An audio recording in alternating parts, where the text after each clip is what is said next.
एक दिन गौतम बुद्ध अपने शिष्यों के साथ एकदम शांत बैठे हुए थे।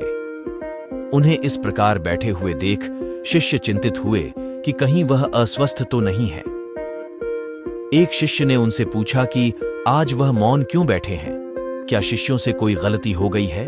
इसी बीच एक अन्य शिष्य ने पूछा कि क्या वह अस्वस्थ हैं, पर बुद्ध मौन रहे। तभी कुछ दूर खड़ा व्यक्ति जोर से चिल्लाया, आज मुझे सभा में बैठने की अनुमति क्यों नहीं दी गई है? बुद्ध आंखें बंद करके ध्यान मग्न हो गए। वह व्यक्ति फिर से चिल्लाया, मुझे प्रवेश की अनुमति क्यों नहीं मिली?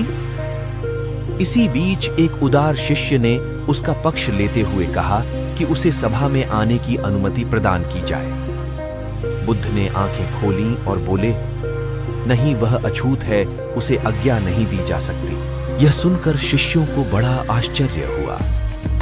बुद्ध उनके मन का भाव समझ गए और बोले, हां, वह अछूत है।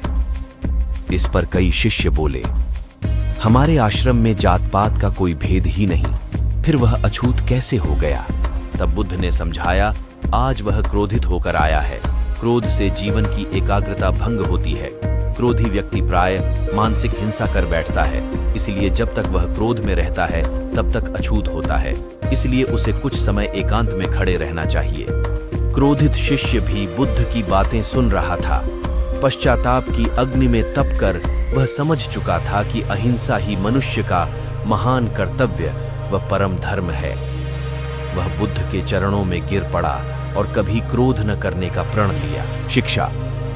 आशय यह है कि क्रोध के कारण व्यक्ति अनर्थ कर बैठता है और पश्चाताप उसे बाद में होता है, जिसका कोई लाभ नहीं मिलता।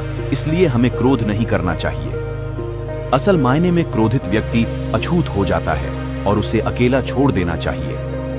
क्रोध करने से तन, मन और धन तीनों की हानि होती है। क्रोध से ज्यादा हानिकारक कोई और वस्तु नहीं है।